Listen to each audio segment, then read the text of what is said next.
இன்சான் உடலுக்கு சிரசே பிரதானம். என் சிரசினால் அனைவரையும் அவையோர் அனைவரையும் வணங்குகிறேன். வேயிறு தோழி பங்கன் விஷமுண்ட கண்டன் மிக நல்ல வீணை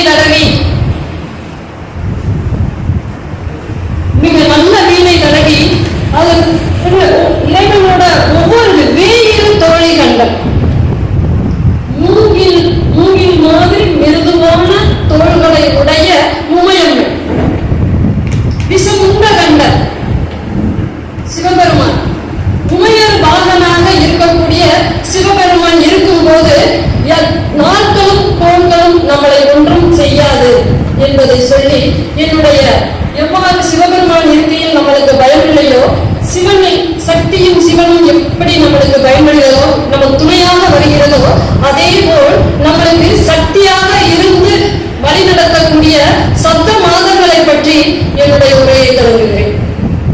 சப்த மாதங்கள் சகல வரங்களையும் தரக்கூடிய சப்த மாதங்கள் அவர்களோட நிறைய செய்திகள். முதல்ல சப்த மாதங்கள் எப்படி உருவானார்கள் அப்படிங்கிற ஒரு கதை நிறைய மாவட்டங்கள்ல, நாகை மாவட்டம்னாலும் திருநெல்வேலி மாவட்டம், ஒவ்வொரு சில மாவட்டங்கள்ல வெவ்வேறு விதமான கதைகளை சொல்லி சப்த கன்னியர்களோட வழிபாடுகளை சொல்லிக்கிட்டு இருக்காங்க.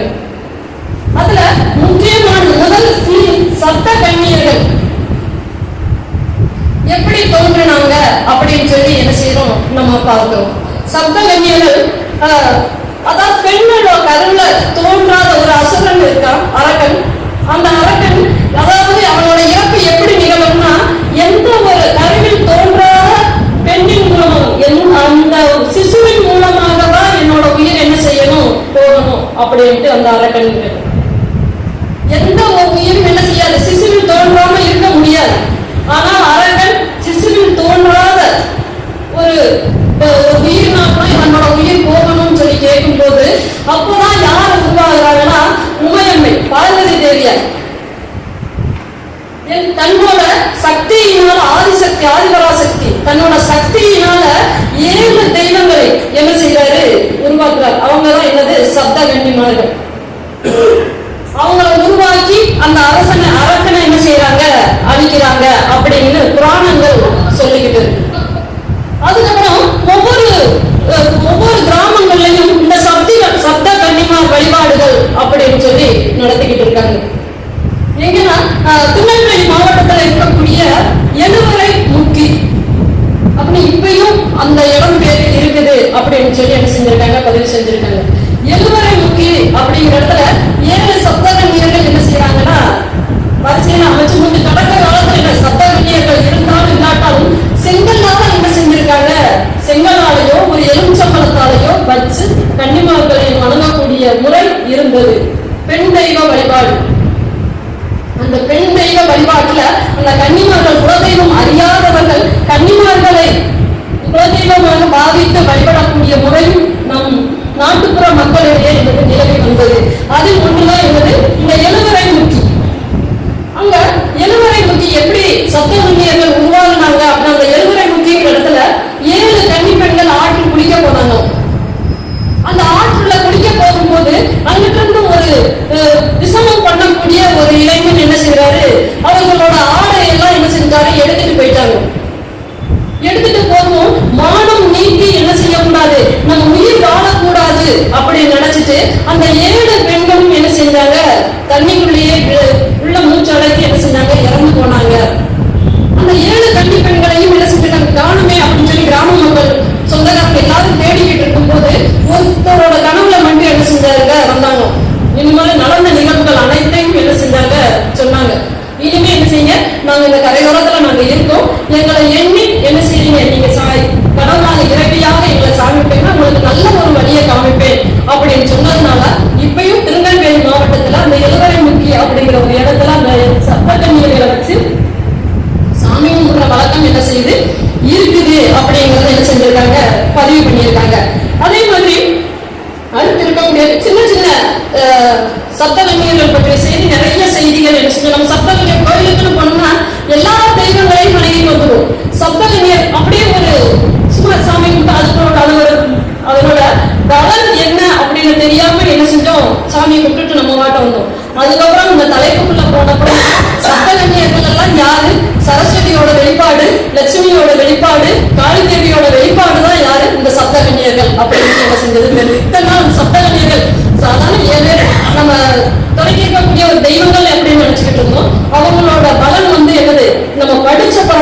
எனக்கு தெரிஞ்சது அப்படிங்கிறது நான் தெரிஞ்சுக்கிறேன். அதுக்கப்புறம் சக்தியோட வடிவம் நிறைய சப்த கன்னியர்கள் பற்றிய செய்திகள் வந்து இருக்குது. இதே எனக்கு ஒரு பெண்ணுக்கு இழைக்கக்கூடியதுதான். இதே மாதிரி இதுக்கு முன்னாடி நாகை மாவட்டத்துல பூம்புகார் அங்க சொல்லக்கூடிய இதே மாதிரி மீனவ குடும்பத்தில் அண்ணன்கள் 3 பேர் இருப்பாங்க. 3 பேர் என்ன செஞ்சுட்டாங்க, மீன் பிடிக்கிறதுக்காக கடலுக்குள்ள போயிடுவாங்க. அப்படி கடலுக்குள்ள போகும்போது எங்க பெண்கள் மட்டும் தனியா இருக்காங்க. அந்த பெண்ணுக்கு அநீதி நடக்கும் போது அந்த பெண்கள் என்ன செய்யறாங்க, கடல்ல குதிச்சு இறந்து போயிடுவாங்க. இறந்து போகும் அந்த கடல்ல அண்ணவங்க வர்றதுக்கு கொஞ்சம் லேட் ஆயிடும். அப்படி லேட் ஆகுனாலும் கிராம மக்களுக்கு தெரியறதுக்கு முன்னாடியும் தன்னோட தங்கைகள் கடல்ல மிதங்குறத பார்த்துட்டு அவங்களுக்கு தான் முதல்ல என்ன செஞ்சது, செய்தி தெரிந்தது. அதுக்கப்புறமா என்ன செஞ்சாங்க, அந்த அவங்க அன்னை கரைக்கு வர முன்னாடி அந்த இறந்த பெண்ணானவள் என்ன செஞ்சா, பழிவாங்கும் நோக்கோடு என்ன செஞ்சா, தன்னை துன்பம் விளைவித்த அத்தனை ஆட்டங்களையும் என்ன செஞ்சாங்க, பழிவாங்கினாங்க. அதுக்கப்புறம் தான் என்ன செஞ்சாங்க, அந்த சக்தியை ஒளிவடிவமாக மாற்றி அந்த தெய்வமாக என்ன செஞ்சாங்க, கும்பிட்டாங்க. அதுக்கப்புறம் தான் எல்லா மக்களுக்கும் நல்ல வழி என்ன செஞ்சது, காமிச்சது இந்த சப்த கன்னியர்கள் அப்படிங்கிற செய்தி என்ன செஞ்சிருக்காங்க, பதிவு பண்ணியிருக்காங்க. அதே மாதிரி சக்தி வடிவமாகவும் ஒரு சமயத்துல பொதிகை மலையடிவாரத்துல ஒரு ஏழை விவசாயி இருந்தார். அந்த ஏழை விவசாயி அவருக்கு 7 குழந்தை, 7 பெண் குழந்தை. அந்த 7 பெண் குழந்தைகள் வளர்ந்து வரும்போது சரியான காலகட்டம் வரும்போது திருமணம் பண்ணி வைக்க முடியும். அப்படி திருமணம் பண்ணி வைக்க முடியாத போது அந்த பெண்கள் என்ன செஞ்சாங்க, சிவனை நினைச்சு என்ன செஞ்சாங்க, தவம் இருந்தாங்க. தன்னோட ஆற்றல் எதுவும் தெரியாம என்ன செஞ்சாங்க, சிவனை நினைச்சு தவம் இருந்தாங்க. தவம் இருக்கும்போது அங்கேயும் சிவபெருமான், இப்ப நம்மளுக்கு கரண்ட் வரப்படாம எப்படி ஒரு திருவிளையாடல் சிவபெருமான் நடத்தினாரோ அதே மாதிரி அங்க இருக்கக்கூடிய பெண்களிடமும் என்ன செஞ்சாரு, அவரோட திருவிளையாடலை நடத்த ஆரம்பிச்சிட்டாரு. அந்த எல்லா 7 பெண்களும் என்ன செய்யறாங்க, திருவிளையாடல் விரட்ட ஆரம்பிக்கும் போது 7 பெண்களும் என்ன செய்யறாங்க, ஆளுக்கு ஒரு திசையாக ஓட ஆரம்பிச்சிட்டாங்க. ஆளுக்கு ஒரு திசை ஓடி ஒரு வருடம் கழித்து 7 பேரும் என்ன செஞ்சாங்க, ஒரு இடத்துல சந்திச்சாங்க. சந்திக்கும் போது எல்லார் கையிலையும் குழந்தை இல்லை, அது ஒரே ஒரு பெண்ணிடம் மட்டும் குழந்தை இருந்தது. அந்த குழந்தை இருக்கவும் மற்ற அக்கா கூட இருப்பாங்க பொண்ணு பிள்ளைங்க, அவங்க என்ன செஞ்சாங்க, அது எப்படி குழந்தை, நம்ம கன்னியர்கள் குழந்தை இருக்க வாய்ப்பே இல்லை அப்படின்னு சொல்லும் போது அதுக்கப்புறம் என்ன நிகழ்ந்தது அப்படின்னு சொல்ல போறதா சிவபெருமான இது ஒண்ணும் இது என்னோட திருவிளையாடல்கள்ல ஒண்ணு, அதனால என்ன செய்யுங்க, இதனால ஒண்ணு இல்லை, அதனால என்ன செய்யுங்க, நீங்க இனிமேலும் ஆளுக்கு ஒரு திசையாக போய் எல்லா மக்களையும் என்ன செய்யுங்க, காவல் காத்துக்கிட்டு இருங்க. உங்களுக்கு துணையாக என்ன செய்யறேன், வீரபுத்திரனை என்ன செய்யறேன், நான் அனுப்பிச்சு வைக்கிறேன் அப்படின்னு சொல்லி துணையாக அந்த 7 கன்னிமார்களுக்கும் துணையாக ஒரு துணை இறைவனை என்ன செஞ்சாங்க, அனுப்பிச்சு வச்சாங்க. காவல் தெய்வமாக என்ன செஞ்சாங்க, இப்பயும் இருந்துட்டு வர்றாங்க அப்படிங்கிற செய்தி என்ன செஞ்சிருக்காங்க, பதிவு செஞ்சிருக்காங்க. அதே மாதிரி மகிஷாசுரன், அந்த மகிஷாசுரன் அப்படிங்கிறது 7 அந்த அசுரனை யாரு தவறு செய்தாலும் தண்டனை அப்படிங்கிறது உண்டு. இறைவனாக இருந்தாலும் ஒருத்தவங்களை கொல்லும் போது அதனோட பாவம் அப்படிங்கிறது நம்மளை வந்து என்ன செய்யும், சரி. அதே போல இந்த 7 கன்னிமார்களும் அசுரரையும் என்ன செஞ்சாங்க, அழிச்சுட்டாங்க. அதனோட பாவம் என்ன செஞ்சது, இந்த 7 கன்னிமார்களையும் என்ன செஞ்சது, பிடிச்சது. அப்படி பிடிக்கும் போது சிவபெருமானை வேண்டும் போது சிவபெருமான் என்ன செஞ்சாருன்னா, கோழியனூர் அப்படிங்கிற ஒரு சொல்லக்கூடிய ஒரு தளத்துல நீங்க வந்து சாப விமோச்சனம் என்ன செய்யலாம், அடையலாம் அப்படின்னு சொல்லிட்டு மறந்துட்டாரு. அதே மாதிரி அந்த 7 கன்னிமார்களும் என்ன செய்யறாங்க, சாப விமோசனத்துக்காக என்ன செஞ்சிருக்காங்க, அந்த கோழியனூர் போறாங்க. கோழியனூர்ல சிவபெருமான் தட்சிணாமூர்த்தியாக அவதரித்து அவர்களோட பாவ தோஷங்களை என்ன செய்யறாரு, நீக்கிறாரு அப்படிங்கிறத என்ன செஞ்சிருக்காங்க, பதிவு பண்ணியிருக்காங்க. நம்ம எந்த ஒரு நல்லது செய்தாலும் கெட்டது செய்தாலும் அதற்குண்டான பலன் அப்படிங்கிறது கண்டிப்பாக என்ன செய்யும், கிடைக்கும். சப்த கன்னியர்கள் அரக்கனை அழித்ததனால அரக்கனுக்கு உண்டான தண்டனையும் கிடைத்தது. அரக்கனை அழித்து பாவம் செய்த சப்த கன்னியர்களுக்கும் பாவம் வந்து சேர்ந்தது அப்படிங்கறது என்ன செய்யறாங்க, பதிவு பண்ணிடுறாங்க. இந்த சப்த கன்னியர்கள்ல சப்தம் அப்படின்னா 7 பேரை சொல்றாங்க. அதுல முதல்ல இருக்கக்கூடிய யாரு அப்படின்னா பிராமி, 2வது இருக்கக்கூடியது மகேஸ்வரி, 3வது இருக்கக்கூடியது கௌமாரி, 4வது வைஷ்ணவி, 5வதாக இருக்கக்கூடியது இந்திராணி, 6வதாக சாமுண்டீஸ்வரி. இந்த 7 சப்த கன்னிமார்களும் பழிவாங்கக்கூடியவர்கள் மட்டும் கிடையாது, கஷ்டப்பட்டவங்களுக்கு வேண்டியவர்களுக்கு வேண்டிய வரங்களை தரக்கூடியவர்கள் இந்த சப்த கன்னியர்கள். நம்ம நவராத்திரி காலங்கள்ல நிறைய இறைவனை வேண்டும், அதே நேரத்தில் நிறைய பொருள்கள் என்ன செய்வோம், வாங்கி கொடுக்கும். அந்த ஒவ்வொரு பொருள்களுக்கும் ஒவ்வொரு விதமான பலன்கள் உண்டு. அதே நேரத்துல நவராத்திரி அன்னைக்கு இந்த சப்த மாதங்களை தான் என்ன செய்வோம், நம்ம இறைவியாக என்ன செய்யணும், வணங்கிட்டு வர்றோம். எப்படி வணங்கிட்டு வரோம்? நம்ம நினைச்சோம் துர்க்கை சரஸ்வதி என்ன செஞ்சோம், வணங்கிட்டு வந்திருக்கோம் நினைச்சுக்கிட்டு இருக்கோம். இந்த துர்க்கையை 3 நாள், சரஸ்வதியை 3 நாள், அப்படின்னு 3 நாள்ல என்ன செஞ்சோம், வணங்கிட்டு வர்றோம் நவராத்திரிக்கு. அந்த துர்க்கையாக வணங்கக்கூடியவங்க யாராரு? சாமுண்டி வருவாங்க, அதுக்கப்புறம் இந்திரன், இப்படி ஒவ்வொரு சப்த கன்னியர்களை தான் என்ன செஞ்சிருக்காங்க, 3 நாளா துர்க்கையின் அவதாரமாக என்ன செஞ்சுக்கிட்டு இருக்கோம், நம்ம இதை வேண்டிட்டு வந்துட்டு இருக்கோம். இப்ப நிலைமைக்கு என்ன செஞ்சிருக்கோம், அதை தான் என்ன செஞ்சுட்டு இருக்கோம், நடைமுறைப்படுத்திட்டு நவராத்திரி அன்னைக்கு என்ன செஞ்சுக்கிட்டு இருக்கோம், சாமி கும்பிட்டுட்டு வந்திருக்கோம் அப்படிங்கறத என்ன செய்வோம், பதிவு பண்ணி. அதுக்கு முதல்ல பிராமி அப்படிங்கிறது நம்மளுக்கு ஞானம்ங்கிறது எல்லாருக்கும் வேணுமா அப்படின்னு கேட்டா கண்டிப்பா வேணும். நம்ம எல்லாரும் இப்போ கரண்ட் இல்லைன்னா அதுக்கு உண்டான நம்ம போடுறதுக்கு உண்டான ஞானம் இருந்தாதான் என்ன செய்ய முடியும், கரெக்டா என்ன செய்வோம், பண்ணுவோம்.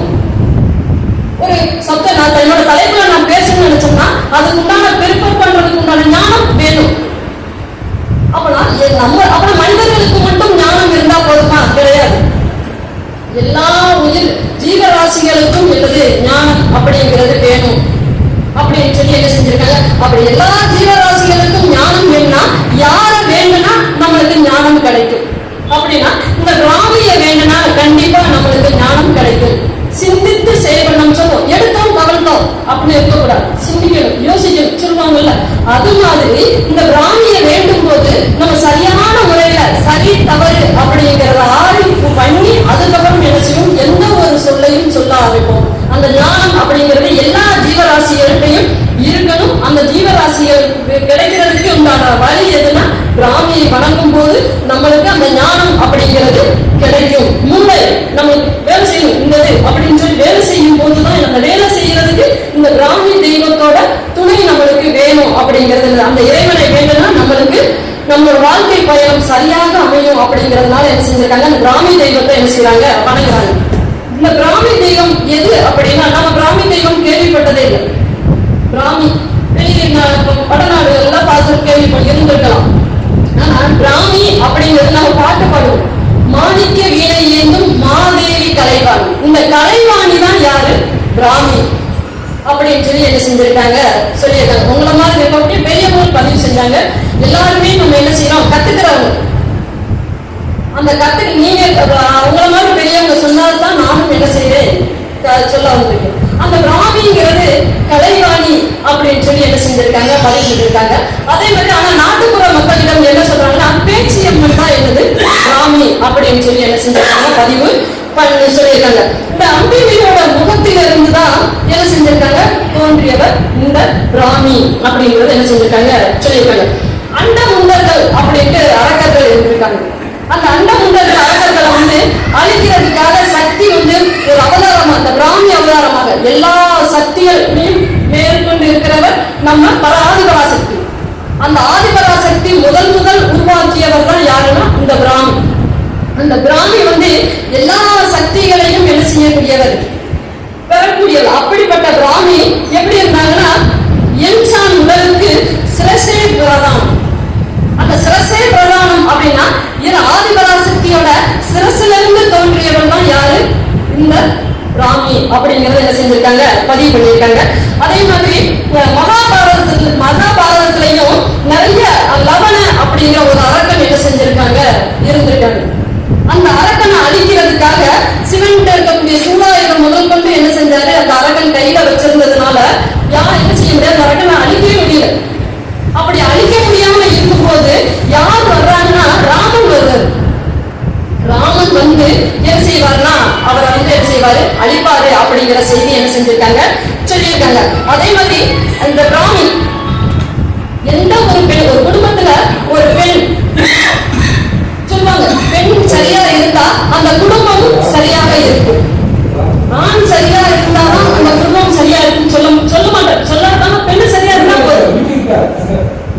அதே மாதிரி எப்பயுமே ஆணை சொல்றாங்கன்னா, ஆனா அந்த பெண் சரியான பெண்ணாக இருந்தா, ஆண் துணை இல்லாமல் இருந்தாலும்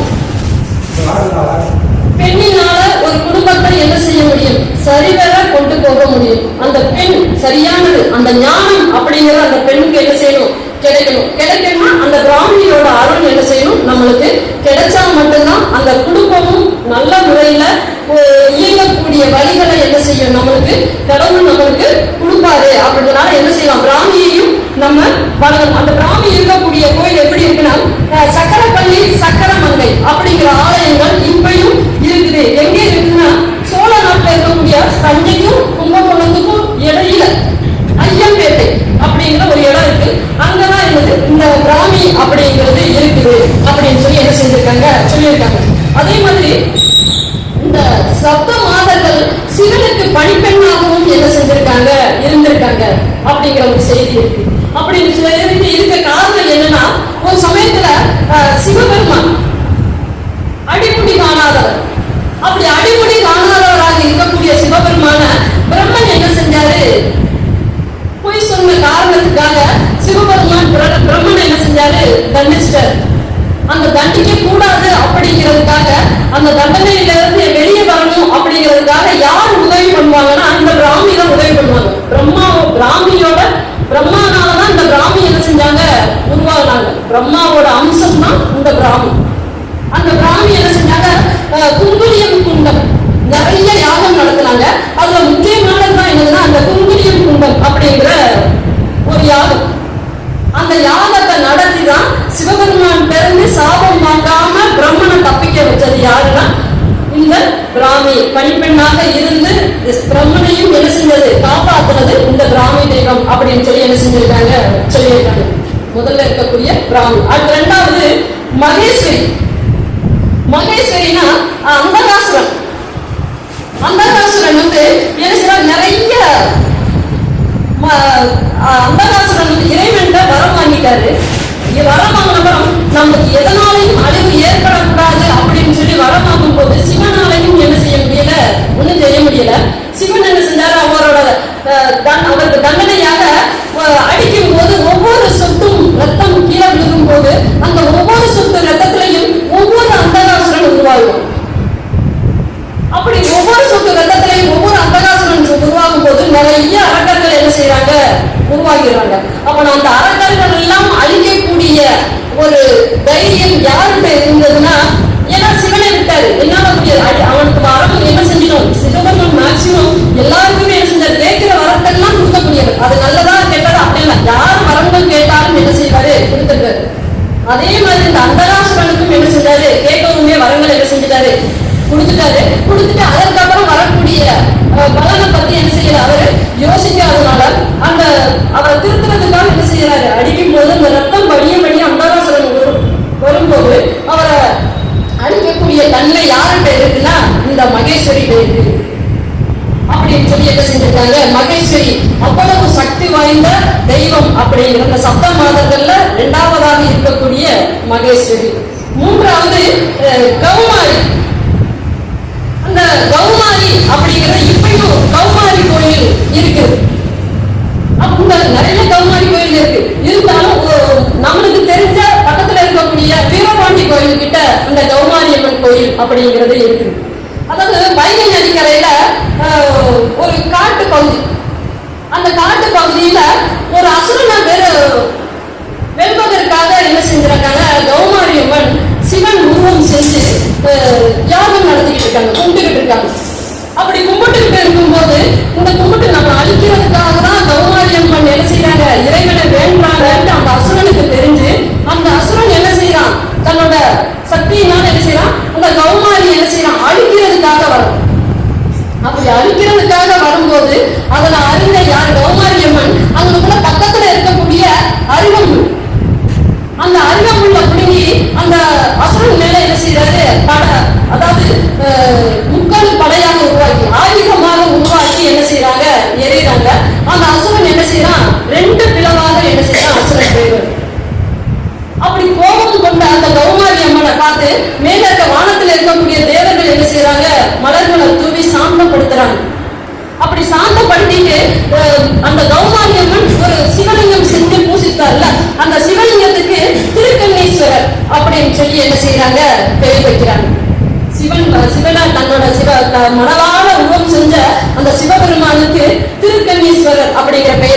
செஞ்சாங்க வச்சாங்க. இப்பயும் அது வீரபாண்டி கோயில் பக்கத்துல அந்த திருக்கண்ணீஸ்வரர் ஆலயம் என்ன செய்து இருக்குது.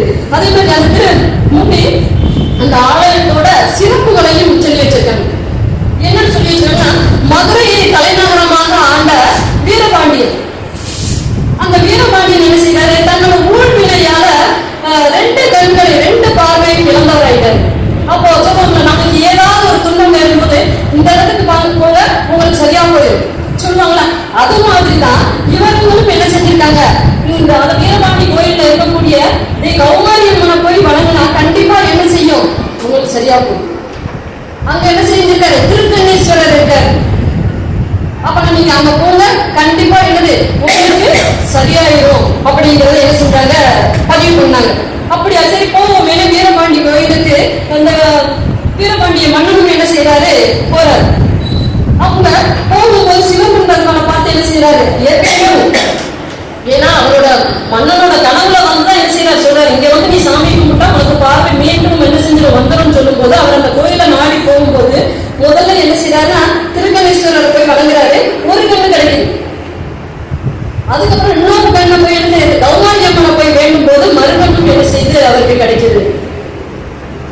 அதுக்கப்புறம் 2 கண்ணும் நமக்கு கிடைச்சிருச்சு அப்படிங்கிறதுக்காக என்ன செஞ்சாருன்னா திருக்கண்ணீஸ்வரருக்கு ஒரு பெரிய கல்கோயிலையும் அந்த கௌமாரி அம்மன் நம்ம ஏற்கனவே செஞ்சோம் சப்த மாதங்கள் அப்படிங்கும் போது சிறுதெய்வ வழிபாடுல வந்துடும், குலதெய்வ வழிபாடுகள்லையும் வந்துடும். அப்படிங்கும் போது அந்த திருக்கண்ணீஸ்வரருக்கு பெரிய கல்லான கோயிலையும் இந்த கௌமாரி அம்மனுக்கு ஒரு சின்ன கோயிலையும் என்ன செஞ்சாரு, பாண்டிய மன்னன் கட்டினாரு அப்படிங்கிற செய்தி இப்பயும் வீரபாண்டி கோயிலுக்கு போனீங்கன்னா அந்த கௌமாரி அம்மன் கோயிலுக்கு இருக்குது அப்படிங்கறத என்ன செஞ்சிருக்காங்க, பதிவு பண்ணியிருக்காங்க. அடுத்து இருக்கக்கூடியது வைஷ்ணவி.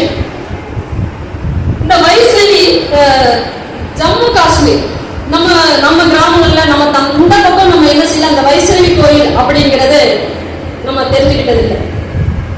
அதே மாதிரி இங்க என்ன செஞ்சுட்டா, எங்க இருக்குன்னா ஜம்மு காஷ்மீர்ல வைஷ்ணவி கோயில் அப்படிங்கிறது விஷ்ணு பிரம்மா விஷ்ணுவோட மனைவியராக இருக்கக்கூடிய லட்சுமி, சரஸ்வதி, காளி தேவி, இந்த 3 தேவிகளும் சேர்ந்து என்ன செஞ்சாங்க, ஒன்று சேர்ந்து ஒரு சக்தியை உருவாக்குனாங்க, ஒரு தீ பிளம்பை உருவாக்குனாங்க. அப்படி ஒரு தீ பிளம்பை உருவாக்கும் போது அந்த தீ பிளம்பில இருந்து யார் வர்றாங்கன்னா வைஷ்ணவி தேவி வர்றாங்க.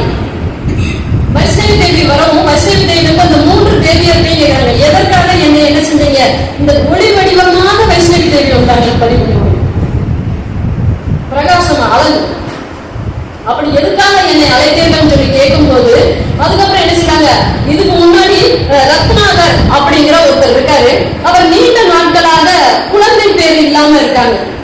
அதனால அவங்களுக்கு என்ன செய்யுங்க, மகனாக என்ன செய்யுங்க பிறகு அப்படின்னு சொல்லி என்ன செய்யறாங்க சொல்றாங்க. அதே மாதிரி இந்த வைஷ்ணவி தேவி என்னது அவங்களுக்கு மகனாக பிறந்து வைஷ்ணவின்னு சொல்லி அந்த ரத்னநாதன் என்ன செய்வாரு, வைஷ்ணவின்னு பேரை வைப்பாரு.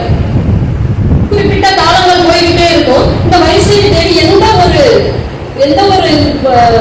விளையாட்டுத்தனம் எதுவும் இல்லாம இறைவன் மீது ஆன்மீகத்தின் மீது அதிக நாட்டம். அப்பா அவரு சொல்லிடுவாரு, இந்த பெண் என்னது இறைவன் மீது இவ்வளவு பக்தி, இப்படி இருக்கக்கூடாது.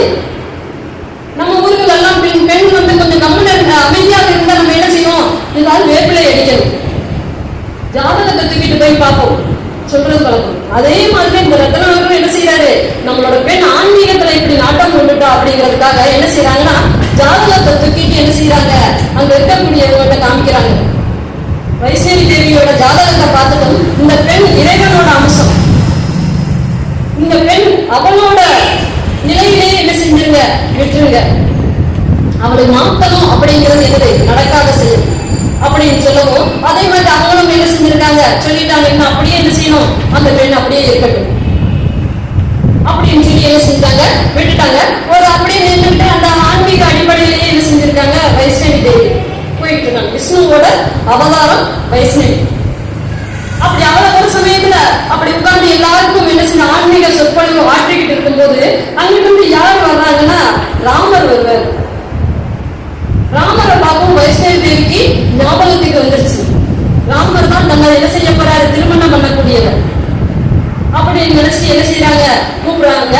அப்போ ராமர் என்ன சொல்றாரு, அந்த ஜென்மத்துக்கு உண்டான பலன் யாருன்னா இந்த ஜென்மத்திலே சீதை தான் என்னோட மனைவி,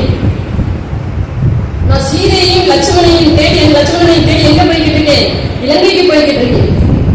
நான் போயிட்டு அவங்களை அழைச்சிட்டு வரும்போது இதே உருவம் உனக்கு தெரிஞ்சதுன்னா பாப்போம் அப்படின்னு சொல்லிட்டு அவர் என்ன செஞ்சாரு, போயிட்டாரு. அதே மாதிரி என்ன செஞ்சாரு, லட்சுமணனையும் சீதையையும் அழைச்சிட்டு வரும்போது ஒரு வீட்டில் குடிசையில வெளியில யாரும் வராதிங்கன்னு சொல்லிட்டு வச்சுட்டு அதுக்கப்புறம் என்ன செய்யறாங்க, பாக்குறாங்க வைஷ்ணவி தேவியை. என்னமா ரொம்ப நேரம் இங்கேயே உட்கார்ந்து இருக்கையே அப்படின்னு சொல்லி கேட்கும்போது இந்த மாதிரி என்னது விஷ்ணுவோட அடையாளங்கள் எல்லா அடையாளங்களையும் சொல்லி இவருக்காக தான் என்ன செஞ்சுக்கிட்டு இருக்கேன், நான் காத்துக்கிட்டு இருக்கேன். போகும்போது ராமரை அடையாளம் கண்ட வைஷ்ணவி தேவி வரும்போது விஷ்ணுவை என்ன செய்ய முடியல, ராமரை கண்டுபிடிக்க முடியல. அப்பதான் ராமர் சொன்னாராம், இந்த ஆன்மீக பணியை என்ன செஞ்சுக்கிட்டு இருங்க, தொடர்ந்து செஞ்சுக்கிட்டு இருக்கு. அப்படி தொடர்ந்து செஞ்சுக்கிட்டு இருக்கும் போது ஒரு குறிப்பிட்ட அவதாரம் வரும்போது வேண்டியவர் அந்த அவதாரம் வரும்போது நானே உன்னை என்ன செய்வேன், திருமணம் பண்ணுவேன் அப்படின்னு சொல்லிட்டு அந்த காலம் பார்த்தாரு. என்ன செய்ய காத்துக்கிறேன்னு சொல்லிட்டு என்ன செஞ்சாரு, ராமரும் போயிட்டாரு. அவங்களும் என்ன செஞ்சாங்க, ஆன்மீகத்தை நிப்பாட்டாம செஞ்சுக்கிட்டே வரும்போது எந்த ஒரு வேலை செய்தாலும் எதிரி அப்படிங்கிறது உண்டு. எல்லாரும் ஆன்மீகம் எல்லாருமே அந்த வைஷ்ணவி தேவியே போய்கிட்டு இருக்காங்களே என்னன்னு சொல்லி ஒரு அரக்கன் கேட்கிறான். அந்த அரக்கன் கேட்கவும் என்ன ஏதுன்னு சொல்லி அவனுக்குள்ள இருக்கக்கூடிய சிஷியர்களை போய் அனுப்புறான். என்ன அவங்க பக்கம் மட்டும் எல்லாருமே போறாங்களே, என்னன்னு போய் பார்த்துட்டு வா அப்படின்னு சொல்லி கேட்கும்போது அவங்களும் போய் பார்த்துட்டு என்ன செய்யறாங்க, வர்றாங்க. சின்ன சின்ன இளைஞர்கள் வைஷ்ணவி தேவிக்கு கொடுக்குறாங்க. அப்படி இளைஞர் கொடுக்கும் போது அவர் என்ன செய்யறாரு, வைஷ்ணவி தேவி ஒவ்வொரு இடமாக மாறி மாறி போயிடுறாங்க. கடாராவுக்கு போயிட்டாங்க, ஜம்மு காஷ்மீர் அங்க போயிட்டாங்க. அப்படி இருந்து பின்தொடர்ந்து என்ன செய்யறான், அந்த அரக்கன் போய்கிட்டு இருக்கான். ஒரு குறிப்பிட்ட வேலை வரும்போது அவனோட அராஜகம் தாங்க முடியாம என்ன செய்யறா, அவனோட தலையை என்ன செய்யறா, எதிர்வோம். அப்படிமா தலை மட்டும் தனியாக என்ன செய்யும், அந்த கோயில் வைஷ்ணவி தேவி கோயில் சொல்லி ஜம்மு காஷ்மீர்ல இருக்குது அப்படின்னு சொல்லி என்ன செஞ்சிருக்காங்க, பதிவு பண்ணியிருக்காங்க. அந்த அந்த தலையில் இந்த கோயில்ல சாமி கும்பிட்டுட்டு தான் இந்த வைஷ்ணவி தேவி கோயிலுக்கு என்ன செய்யணும், சாமி கும்பிடணும். அதான் நம்ம வரோம், நம்ம சிவகாசி அப்படின்னா எந்த கோயிலுக்கு போகணும்னாலும் கருப்புசாமி கோயில சாமி கும்பிட்டு தான் எந்த கோயிலுக்கும் போறது வரும். அது மாதிரி அங்க வர்றவங்க அந்த அசுரனாக இருந்தாலும் என்ன செய்வாங்க, அவரை சாமியை கும்பிட்டுட்டு அப்புறம் தான் வைஷ்ணவி தேவி கோயிலுக்கு போறது வழக்கமாக என்ன செஞ்சிருக்காங்க. அங்க இருக்கிற மக்கள் இப்ப வரைக்கும் என்ன செஞ்சுக்கிட்டு இருக்காங்க, நடைமுறை படுத்திக்கிட்டு இருக்காங்க அப்படிங்கிற செய்தி என்ன செஞ்சிருக்காங்க, சொல்லியிருக்காங்க. அடுத்து இருக்கக்கூடியது இந்திராணி. இந்திராணி அப்படிங்கும் போது நிறைய நம்ம கேள்வி கொஞ்சம் கம்மியா என்ன செய்வோம் கேள்விப்பட்ட. இந்திராணி நவராத்திரி விழாக்கள்ல 3வது நாளாக இந்திராணி தேவி என்ன செய்வோம், வணங்கும். அந்த இந்திராணி தேவி எப்படி இருப்பாங்கன்னா கார்மேகம் போல என்ன செஞ்சிருப்பாங்க, இருப்பாங்க. அதே மாதிரி கிரீடம் அழகான ரத்தினத்தால என்ன செஞ்சிருப்பாங்க, சொல்லுவாங்க ஆணி பொன்னால் செய்த வண்ண சிறு தொட்டி அப்படின்னு சொல்லுவாங்க. மாணிக்கத்தாலையும் கவலத்தாலையும் என்ன செஞ்சிருக்காங்க, அலங்காரம் பண்ண தொட்டுன்னு சொன்ன மாதிரி இந்த இந்திராணி தேவிய ரத்தினத்தால அந்த ஒரு கிரீடம் அமைச்சு என்ன செஞ்சிருக்காங்க, வச்சிருப்பாங்க, அலங்காரம் பண்ணியிருப்பாங்க அப்படிங்கிறத சொல்லியிருக்காங்க. வெள்ளை யானையில தான் எப்பயுமே என்ன செஞ்சிருப்பாங்க, வலம் வரக்கூடியவர் இந்த இந்திராணி தேவி. இந்த இந்திராணி தேவிய மகேந்திரி, ஐந்திரி அப்படிங்கிற பேர்களையும் என்ன செய்யறாங்க, அழைச்சிட்டு வர்றாங்க.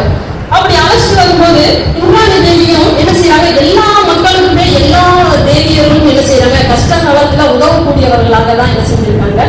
நல்லது செஞ்சா நல்லது செய்யக்கூடியவர்களாகவும், தீயவைகளை செய்யும் போது தீயது நடக்கக்கூடியவர்களாகவும் என்ன செஞ்சிருக்காங்க, பதிவு பண்ணியிருக்காங்க. இந்த இந்திராணி தேவி என்னன்னா சுரதன் அப்படிங்கிற ஒரு அரசன். அந்த அரசன் என்ன செஞ்சிருக்காரு, நிறைய சொத்து, நாட்டை நாடு நல்ல சொத்து நிறைய இருக்கு, படைகளும் எல்லாமே இருந்தது. அப்படி இருந்த அரசன் என்ன செய்யறாரு, ஒரு நாள் எல்லாத்தையும் இழந்துகிட்டார். அப்படி இழந்துட்டு அந்த நாட்டுக்குள்ள இருக்க அவருக்கு பிடிக்கல. இனிமே இந்த நாட்டுக்குள்ள இருந்தா நம்மள என்ன செஞ்சிருவாங்க, எல்லாரும் என்ன செஞ்சிருவாங்க, நம்மள பழிவாங்க, அடிச்சாலும் அடிச்சிருவாங்க. நம்ம என்ன செய்யக்கூடாது, இந்த நாட்டுக்குள்ள நம்ம இருக்கக்கூடாது. அப்புறம் நம்ம என்ன செய்யலாம், காட்டுக்கு போயிடும் அப்படின்னு சொல்லுவோம். சரி காட்டுக்கு அப்புறம் போவோம் சொல்லி என்ன செஞ்சாங்க, சுரத மன்னனும் என்ன செய்யறாரு, காட்டுக்கு போயிடாரு. அந்த காட்டுக்குள்ள ஒரு முனிவர் இருப்பார். யார் வந்தாலும் அரவணைக்கக்கூடிய இங்க இங்க வாங்க, எந்த ஒரு பிரச்சனையும் இருக்காது. எந்த ஒரு மனிதரும் என்ன செய்ய, மனிதராலேயோ விலங்காலேயோ உங்களுக்கு என்ன செய்யாது, பாதிப்பு வராது. நீங்க எத்தனை நாட்களாவது என்ன செய்யலாம், இங்க தங்கலாம். உங்களுக்கு விருப்பம் இருந்தால் மட்டும் இங்க இருந்து என்ன செய்யலாம், போகலாம் அப்படின்னு சொல்லி முன்னர் சொல்லிடுறாரு. ஆனா சரி, நம்மளுக்கு தான் நல்ல இடமா கிடைச்சிச்சு, நம்ம வாட்டி இருப்போமே அப்படின்னு இல்லை பண்ணணும். இங்க வந்து உட்கார்ந்தாலும் அவர் என்ன செய்யறாரு, அவரோட மனசு ஃபுல்லா தன்னோட நாட்டை பத்தி, தன்னோட மக்களை பத்தி, செல்வம் இருந்தும் எல்லாத்தையும் இழந்துட்டோமே அப்படிப்பட்ட ஒரு மனநிலையை தான் என்ன செஞ்சாரு, காட்டுக்குள்ள இருந்தாலும் அதே சிந்தனையாக என்ன செஞ்சாரு, இருந்தாரு. அப்படி அதே சிந்தனையாக இருந்தவருக்கு அதுக்கப்புறம் கொஞ்சம் இருந்துட்டு சரி நம்ம கொஞ்சம் நடந்து போயிட்டு வருவோமே அப்படின்னு சொல்லிட்டு நடந்து போகும்போது இன்னொருத்தர் வந்து அந்த மரத்துக்கடியில படுத்திருப்பார். அவர் பேர் என்னன்னு கேட்கும், சமாதி அப்படின்னு சொல்லுவாங்க. அப்படி நீங்க இங்க வந்திருக்கீங்க அப்படின்னு கேட்கும்போது எனக்கு எல்லா செல்வமும் கிடைச்சது, நிறைய பிள்ளைகளும் இருந்தாங்க, நிறைய பிள்ளைகள் நல்லா வசதியா இருந்துச்சுங்க, படிக்க வச்சுட்டே கல்யாணம் பண்ணி எல்லாம். ஆனா என்ன செய்யறது, எனக்கு வயசாயிருச்சான், அதனால என்னோட பிள்ளைகள் என்ன செய்யல, என்னை பார்க்கல. எனக்கு ஞானம் வேணும், ஞானம் இல்லாததான் என்ன செஞ்சுட்டேன், நான் இப்படி இருக்கேன் அப்படின்னு சொல்லி அவர் சொல்றாங்க. சரி இருக்கும் அப்படின்னு சொல்லி என்ன செஞ்சிருக்காங்க, ரெண்டு பேரும் அவங்கவுங்க கவலைகளை என்ன செஞ்சாங்க கேட்டுக்கிட்டு இருப்பாங்க. அப்போ யார் அந்த முனிவர் சொல்றாரு, என்ன சொல்றாருன்னா, நீங்க நவராத்திரி 3ஆம் நாள் நடக்கக்கூடிய இந்திராணி தேவியை நீங்க வழிபட்டு வந்தோம்னா நீங்க என்னென்ன இழந்தீங்களோ அது எல்லாம் என்ன செய்யும், உங்களுக்கு மீண்டும் கிடைக்கும். அந்த இந்திராணி தேவியை என்ன செய்யுங்க, வழிபடுங்க அப்படின்னு சொல்லி என்ன செய்யறாங்க சொல்றாங்க. இவர்களும் என்ன செஞ்சாங்க, இந்திராணி தேவிய வழிபட ஆரம்பிச்சாங்க. அதே மாதிரி அந்த முனிவர் சொன்ன மாதிரியே அவங்களும் என்ன செஞ்சாங்க, நாடு நகரம் எல்லாமே அவங்களுக்கு செல்வம் எல்லாமே என்ன செஞ்சது, கிடைச்சது. அவருக்கும் என்ன செஞ்சது, ஞானம் கிடைச்சது. இறைவனை நம்பும் போது இறைவன் எப்பொழுதும் என்ன செய்ய மாட்டாரு, கைவிட மாட்டாரு அப்படிங்கிறத என்ன செஞ்சாங்க, பதிவு பண்றாங்க. அடுத்து வராகி அம்மன். இப்போ வராகி அம்மன் நம்ம கேள்விப்படாம இல்ல, இப்ப அதிக அளவுல மக்கள் மனதில் நீங்காத இடத்தை வச்சிருக்கக்கூடியது இந்த வராகி அம்மன். அந்த வராகி அம்மன் அந்த துர்கா தேவியோட அம்சமா தான் வராகி அம்மன் இருக்காரு அப்படிங்கிறத என்ன செஞ்சிருக்காங்க, சொல்லியிருக்காங்க. ஒரு சமயத்துல ரத்த பீஜன், அந்த ரத்த பீஜன் அப்படிங்கிற அரக்கனை தனியா நின்று போர் செய்யாம அதுக்குன்னு ஒரு உருவாக்குனாங்க, ஒரு சின்ன சக்தி என்ன செஞ்சாங்க, உருவாக்குனாங்க. அந்த உருவாக்குனர் தான் யாருன்னா இந்த வராகி அம்மன். அதாவது இறைவனுக்கு அதாவது திருமாலுக்கு துணையாக வராக அவதாரம் எடுத்தார். அது மாதிரி அந்த லட்சுமி தேவிக்கும் துணையாக எடுத்த அவதாரம் தான் வராகி அவதாரம்.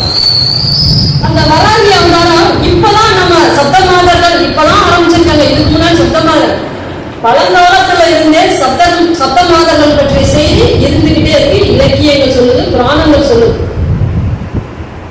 சப்தமாதர்கள் தொடக்க காலத்திலேயே இருந்தாங்க அப்படின்னு சொல்லி சொல்றாங்க. அதுக்கு ஒரு சின்ன எடுத்துக்காட்டு சொல்லி, வராகி இப்ப நம்ம தான் கும்பிட்டோமா, இல்லையே. சோழர்களோட காலத்துல இன்னொரு இடம், 3 இடம் வராகி அம்மன் இருக்கக்கூடிய கோயில். 2 இடம் நம்ம ஒண்ணு மறந்து, அதாவது தஞ்சாவூர்ல ராஜராஜ சோழன்.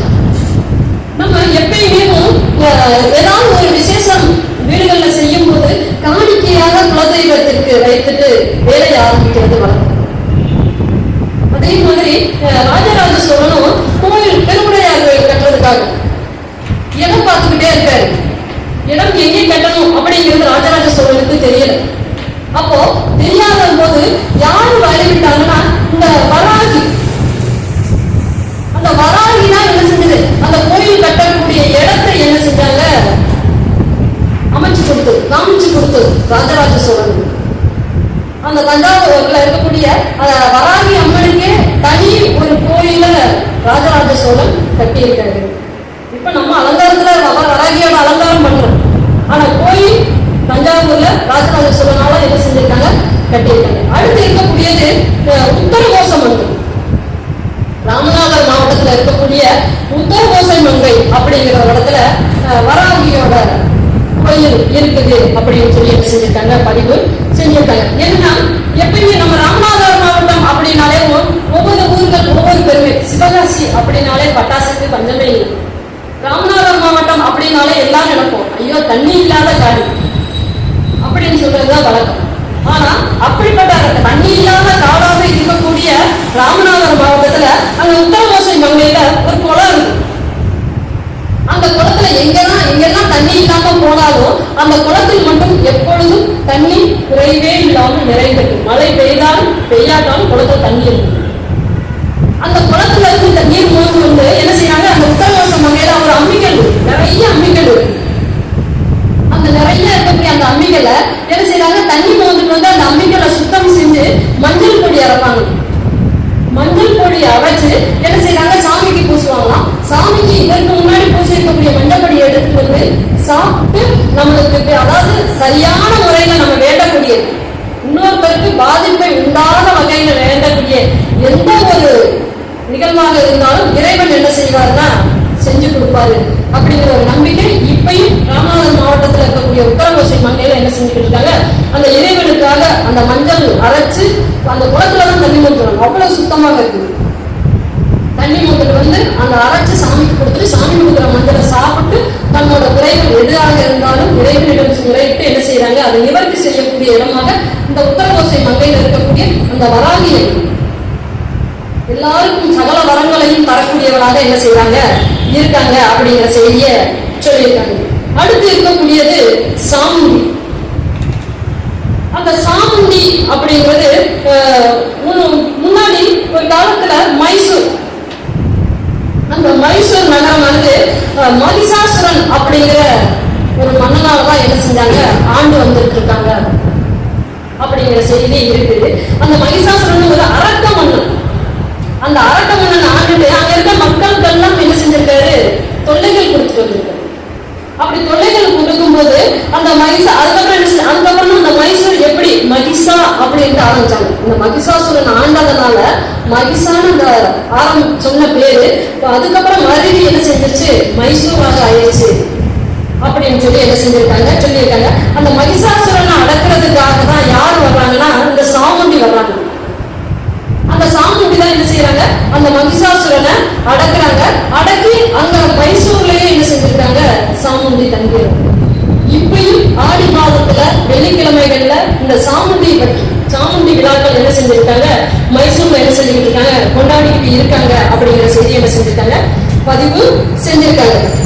அதாவது இதுல சிவன் வந்து என்ன செஞ்சிருக்காங்க, எதுக்காக மகிஷாசுரனை அழிச்சாங்க சாமுண்டி அப்படின்னா, சிவன் வந்து என்ன செஞ்சிருக்காங்க, யாரு கேட்டாலும் அரக்கனுக்கு நல்லா கேட்டாங்க, யார் வரம் கேட்டாலும் கொடுக்கக்கூடியது. அப்போ எல்லாருக்கும் வரம் கேட்கும்போது இந்த மகிஷாசுரனும் என்ன செய்யறான், எனக்கும் வரவேன், என்ன வரும், யாராலும் என்ன செய்யக்கூடாது, என்னை கொல்லக்கூடாது அப்படின்னு சொல்லும் போது சிவன் என்ன செய்யறாரு, அப்படியெல்லாம் கொடுக்க முடியாது. வேணும்னா நான் என்ன செய்யறேன், நான் சொல்றேன், அதில் அந்த அடிப்படையான நீ பார்த்துக்கோ அப்படின்னு சொல்லும்போது என்ன வரணும் சொல்றாருன்னா, ஆண்களால உனக்கு எப்பயுமே என்ன செய்யக்கூடாது, அழிவு வராது.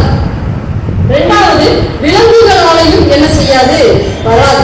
மூன்றாவதாக ஜலத்தில் நீரினாலையும் என்ன செய்யாது, உனக்கு அழிவு வராது. இந்த 3 நாளையும் என்ன செய்யாது, உனக்கு அழிவு வராது. அப்படிப்பட்ட வரத்தையாவது நான் தருகிறேன் அப்படின்னு சொல்லுவோம்.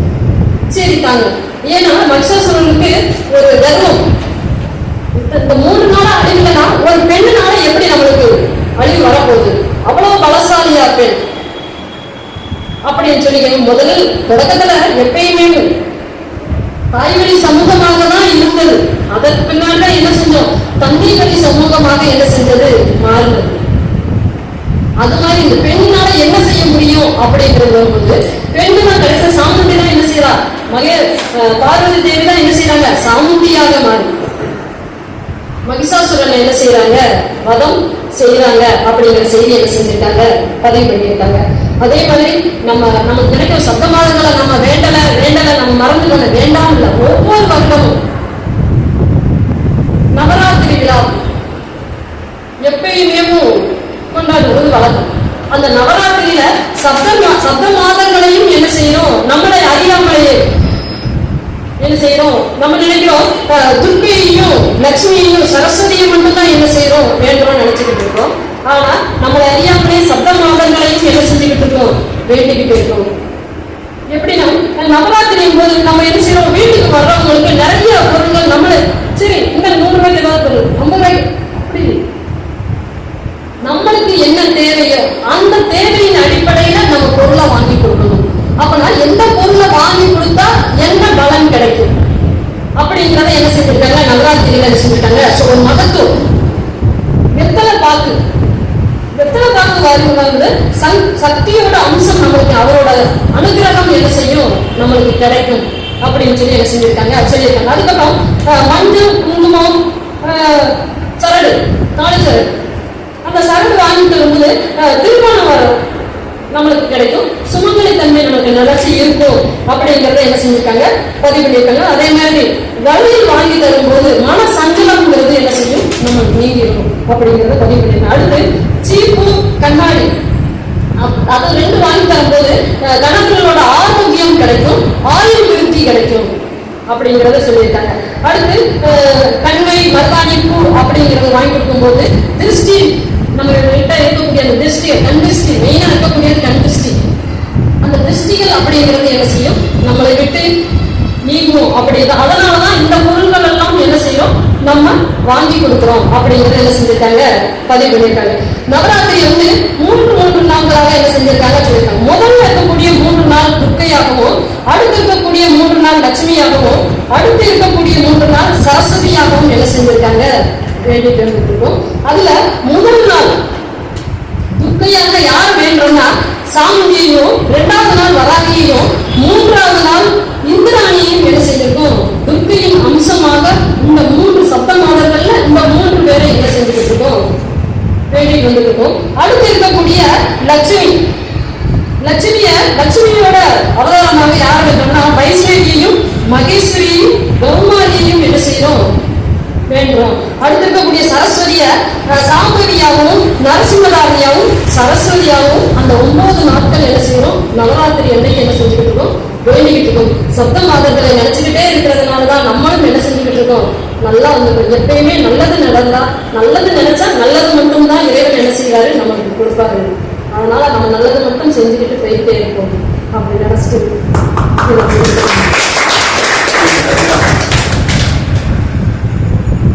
சித்தர் ஒரு பாட்டு சொல்லுவாங்க.